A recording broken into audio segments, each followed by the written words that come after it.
একজনের কথা অন্যজনের কাছে না লাগিয়ে আসেন গাছ লাগাই, তাহলে গরম কমবে এবং পরবর্তী প্রজন্ম অনেক বেশি ভালো থাকতে পারবে। ফ্ল্যাশব্যাক। হ্যালো সবাইকে, সবাই নিশ্চয়ই অনেক বেশি ভালো আছেন, আমরাও ভালো আছি। আজকে বিকেলে আমার একটু মন খারাপ ছিল, তো অঞ্জন বলল চলো মন খারাপ করে লাভ নেই, আসো তোমাকে একটা প্রশান্তির জায়গা থেকে ঘুরায় নিয়ে আসি। আমি তো খুবই অবাক, এই গরমের মধ্যে প্রশান্তির জায়গা কোথায় পাওয়া যাবে। বললো যে সত্যি তোমাকে একটা প্রশান্তির জায়গায় নিয়ে যাব, যেখানে গেলে তোমার মন প্রাণ জুড়িয়ে যাবে। যেই কথা সেই কাজ, অঞ্জনের কথায় বিশ্বাস করে আমি ওর সাথে রওনা দিলাম।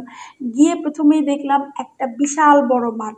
মাঠ দেখে তো আমি পুরো অবাক। যদি বললো একটা হাই বলো, আমি সবাইকে হাই বললাম। তারপরে দেখলাম যে অনেকগুলো বাচ্চা কাচ্চা খেলতেছে। এই দৃশ্যটা আসলে এখন অনেক কম দেখা যায়, কারণ এখনকার সব শিশুরাই আসলে কম্পিউটারের সামনে গেমে আসক্ত। এভাবে খেলাধুলা করতে বাচ্চাদেরকে দেখে আমার ভীষণ ভালো লাগলো।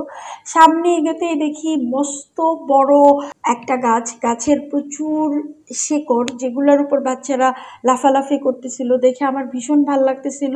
আমিও বাচ্চাদের মতো সেখানে দৌড়ে গেলাম, গিয়ে লাফালাফি শুরু করলাম। তারপর অনেকগুলো ছবি তুললাম। ছবি তোলা শেষ করে আমার হঠাৎ করে মনে হলো, আচ্ছা এখন একদমই জ্ঞানী লোক কেন কম দেখা যায়। অঞ্জন বলো তো। অঞ্জন বললো যে কেন। আমি বললাম এই যে সবাই গাছ কেটে ফেলতেছে, মুনি ঋষিরা তো আর ধ্যান করতে পারতেছে না, এই কারণে অনেক কম জ্ঞানী লোক দেখা যায়। বললো ও আচ্ছা। তখন নিজেকে অনেক বেশি জ্ঞানী মনে হলো, এই কারণে আমি নিজেই ধ্যান করতে বসে গেলাম। যাই হোক, ধ্যান করে কি পেলাম সেটা অন্য ভিডিওতে বলবো। বাচ্চাদেরকে খেলতে দেখে আমারও ভীষণ খেলতে ইচ্ছে করলো, কিন্তু আমি তো আসলে গিয়েছিলাম প্রশান্তির খোঁজে, এ কারণে আজকে আর ক্রিকেট খেলা হলো না। তারপরে আমি সেখানে কিছু ভিডিও করলাম, অঞ্জনের সাথে ছবি তুললাম। তুলে যেই সামনে এগোবো দেখলাম লাল মাটির টিলা।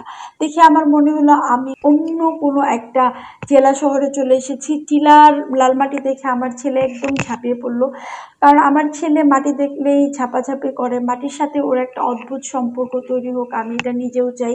তাই ওকে বাধা দিলাম না, অনেকক্ষণ মাটিতে গড়াগড়ি করলো, খেললো।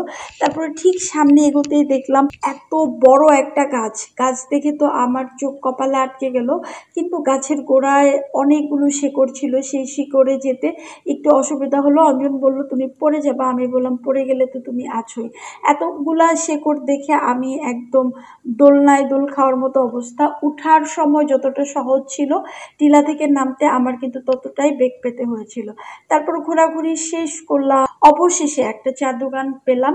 তো অনেক যেহেতু গরম লাগছিল, তাই চৈতি আগেই বলেছিল ও চা খাবে না। অঞ্জন দুইটা চা নিয়ে আসলো। চা নিয়ে অঞ্জনের সাথে দুষ্টামি করতেছিলাম যে তোমার রং কম, এই কারণে তুমি রং চা খাও, আমার রং বেশি, এই কারণে আমি দুধ চা খাই। যাই হোক, আজকের ভিডিও এ পর্যন্তই। সবাই ভালো থাকবেন। Thanks for watching.